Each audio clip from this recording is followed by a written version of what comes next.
Yesterday was September 11th. We remember, as we have for the past 17 years, the deadliest attack in our nation's history. Excluding the hijackers, the death toll of 9/11 was 2,977 people. And time has not erased the impact of that tragedy. To lose almost 3,000 of our mothers and fathers, sisters and brothers, and neighbors in a single horrifying event is almost unimaginable. Almost 3,000 people were here one day and gone the next. We honor them by remembering them and by respecting the magnitude of this somber day. Can you imagine a recent similar unnecessary loss of life on this scale? It seems tough to fathom a scenario in which our government in a post-9/11 world would not pull out all of the stops in an effort to avoid the terrible loss of American lives similar to those lost on 9/11. Well, sadly, in Donald Trump's America, there is no need for imagination. We have history and reality as our guide.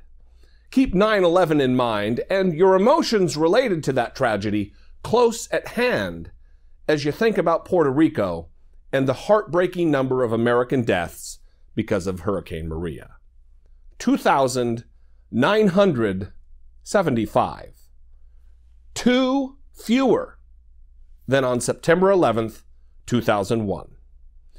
Well, just about a year ago, Hurricane Maria hit the island of Puerto Rico. It was a terrifying thing to watch and to take in, as many of us saw the footage and the stories coming from that corner of America. We saw hundreds of thousands of Americans stranded without electricity or access to relief. We saw scores of the elderly and the sick stuck in hospitals without life-saving treatment and medications. We saw desperation in American citizens that is simply unacceptable in this modern version of our nation. And then, about 2 weeks after the hurricane hit, we saw our national embarrassment tossing paper towels into a crowd of desperate survivors in Puerto Rico. Our heartless president was like a pig in mud, grinning and jeering as he made a game of shooting baskets with relief supplies. At that point, his propaganda machine was in overdrive, telling us not to believe our lying eyes.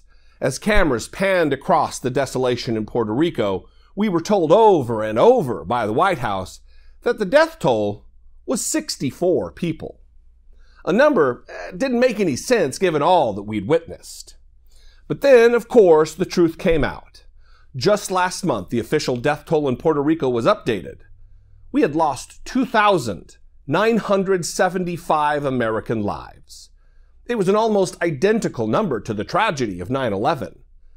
This is also something we should never forget. And yesterday, President Trump, with no sense of shame for his wanton lies, declared on live television that his response to tragedy in Puerto Rico was an unsung success. What lessons do we take from what happened in Puerto Rico? How do we apply the lessons we took from Puerto Rico? Well, I think Puerto Rico was incredibly successful. Puerto Rico was actually our toughest one of all because it's an island, so you can't truck things onto it. Everything's by boat. We moved a hospital into Puerto Rico, a tremendous military hospital in the form of a ship, you know that. And I actually think, and the governor's been very nice, and if you ask the governor, he'll tell you what a great job. I think probably the hardest one we had by far was Puerto Rico because of the island nature. And I actually think it was one of the best jobs that's ever been done with respect to what this is all about. Puerto Rico got hit not with one hurricane, but with two. And the problem with Puerto Rico is their electric grid and their electric generating plant was dead before the storms ever hit.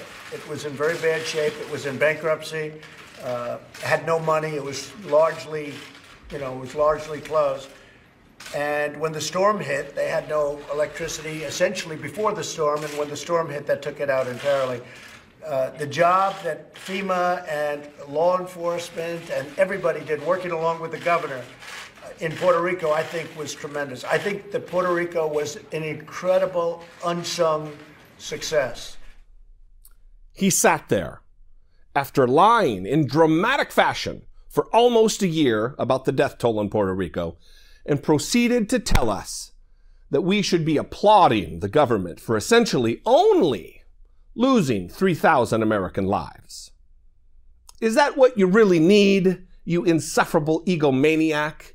Do you need us to applaud you and sing your praises as thousands of Americans are declared dead? An unsung success, huh? Let me give you a helping hand here, Donald. You don't deserve it, but I'm willing to give it to you anyway.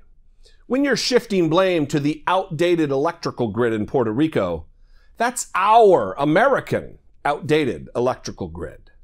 And when you're blaming how hard it is to get to an island to deliver supplies, that's our American island. And here's the helping portion of the video in which I give you the much needed advice that the yes men and yes women who cling to you like parasites won't. You really need to learn to shut your vile, lying mouth. Even if 64, the number that you lied about for a year, even if that had been the number of people who died in Puerto Rico, it wouldn't have been an unsung success. It would have been too many.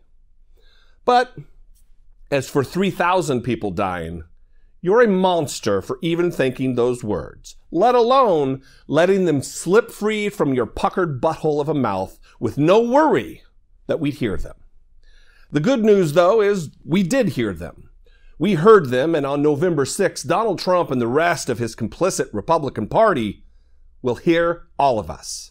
Because not only do elections have consequences, so does allowing 3,000 Americans to needlessly die on your watch while lying about it incessantly.